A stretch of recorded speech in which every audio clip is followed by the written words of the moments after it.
Hey, what's going on? I'm Matt O'Leary back with another video, and today we're going to be talking about the quarterbacks that the New York Jets play in the 2020 season. But before we get started, I just wanted to mention that you can follow me on social media at Matt O'Leary NY. Also, if you haven't already, please make sure to subscribe to the podcast. New episode drops on Monday. Tonight is episode number 3 coming out of the What If Adam Gase Wasn't a Head Coach. I am playing 2 games tonight. And we'll see if I could avenge myself. I was 1-2 heading into the bye, looking to get back on track after the bye week. So the New York Jets are going to play 13 different quarterbacks. Obviously, they play the same division, so some of the games are going to be played against the same quarterback in all likelihood. I'm not going to include Tua Tagovailoa in this list. I don't think he starts. I'm also not going to include Justin Herbert or Jared Stidham. If I were, those 3 would be at the bottom because they are unknown and, how could you rank one ahead of the other? That's not really fair. So we're going to start from 13, work our way up to 1, who I think is the best quarterback the New York Jets are going to play. Coming in at number 13, I'm going to have Ryan Fitzpatrick come in here. Journeyman quarterback's been all over the league, better suited as a backup than he is as a starter. Usually in year 2, things tend to derail for Ryan Fitzpatrick. See 2016. Last year, he had an 89.5 quarterback rating, 3,529 yards, 20 touchdowns, 13 interceptions. He's Fitz. We know what he is. Coming in at number 12 is Tyrod Taylor. Again, I'm not going to have the rookie quarterback in this situation. I'm going to say it's going to be Tyrod, and I put him slightly above Ryan Fitzpatrick. You could argue the flip-flop, but I actually like Tyrod. I think he was fairly okay when he's with the Buffalo Bills. And we know what he is. He's not going to turn the ball over. He's not going to take a ton of chances, but he's a fairly okay quarterback, so he's going to come in for number 12 for me. At number 11, I have Baker Mayfield. He took a step back this past year. He could be someone who definitely climbs up this list rather quickly, but last year, 77.8 rating, 22 touchdowns to 21 interceptions, threw far too many interceptions for my liking, so he's going to come in as number 11 on our list. At number 10 is Josh Allen, who the Jets will play twice. He had an 85.3 rating, 20 touchdowns to 9 interceptions. He's still flawed as a passer. When I look at the Buffalo Bills, it's not the quarterback position that scares me. It's the defense, and pretty much that's it. Their offense doesn't really do a whole lot for me, so Allen's going to come in at number 10. Coming in at number 9 is Drew Locke.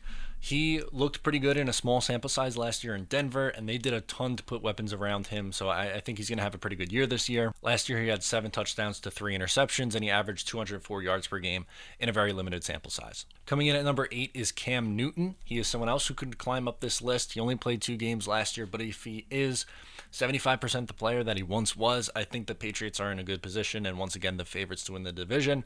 So coming in at number 8 is Cam Newton for me. Number 7, Jared Goff. If this was a couple of years ago, he's probably higher up on this list, but he really took a step back. 86.5 rating, 22 touchdowns to 16 interceptions. Yes, he threw for a ton of yards, but Sean McVay puts him in the best situation. But looking at from a pure quarterback standpoint, he's not an elite level quarterback. He's okay. The Jets are playing a lot of okay quarterbacks this year, and then some very high-end quarterbacks who we'll soon talk about. Coming in at number 6 is Derek Carr. He is the definition of about an average quarterback for me. He's very vanilla. He put up some decent numbers, but he doesn't take a lot of chances. He had a 70.4 completion percentage, 21 touchdowns to 9 interceptions, and 100.8 quarterback rating. For me, he is always in the conversation of someone who could be moved on from at the quarterback position in Oakland, or now Vegas, but back when they were in Oakland, the Raiders. For me, he just doesn't move the needle a ton. Coming in at 6, I think is probably pretty fair. Coming in at number 5 is Phillip Rivers. Yes, he didn't have a great year last year, threw 20 picks to 23 touchdowns. He still threw for a ton of yards, though, and had an 88.5 rating. And if you look at the course of his career, that kind of speaks for itself. He should probably bounce back in a better situation in Indy. I would imagine they have probably a pretty good shot at that division, I would say.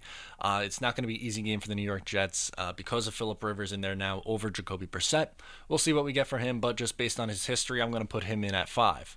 Coming in at number 4 is Jimmy Garoppolo. He threw for 27 touchdowns last year to 13 interceptions, 3,978 yards, and had a 102 quarterback rating.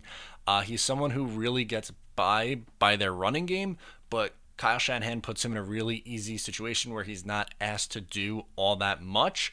That being said, he is still better than a significant chunk of the quarterbacks the Jets are going to play this year. Coming in at number 3 for me is Kyler Murray, and I know maybe I'm a little bit higher on him than some other people are, but I thought he was really impressive in his rookie year, especially with Cliff Kingsbury. He had an 87.4 passer rating, 3,722 yards, 20 touchdowns to 12 picks. Again, in his rookie year there wasn't really a whole lot to work with out in Arizona. They're slowly building that thing back up, but I expect him to take a big second-year leap. And honestly, I think he's a dark horse MVP candidate. I really like Kyler and that offense a lot. I think they're going to be good this year, and that's another game that's not going to be easy for the New York Jets early in their season. Coming in at number 2 is Russell Wilson. Now we're in the elite category, obviously. 106.3 rating, 31 touchdowns to 5 interceptions. Russell is, in my eyes, the number 2 quarterback in the league. We're going to talk about number 1 in just a second, who's on the Jets schedule as well. But he just does everything right. He is a phenomenal quarterback, and you really can't ask too much more from him. And coming in at number 1 is Pat Mahomes. Who else is it going to be on this list? This is not going to be an easy game for the Jets, who have to go on the road to Arrowhead. Had a 105.3 rating, over 4,000 yards, 26 touchdowns to 5 interceptions, and he missed time last year. This is someone who we know is probably, without question, the best quarterback in the league, best quarterback I've seen in a long time, since maybe Aaron Rodgers' prime. But to me, Pat Mahomes is without a doubt the best quarterback on this list. Again, it's not going to be an easy matchup for the Jets to go on the road and compete in that game, and definitely worries me the most.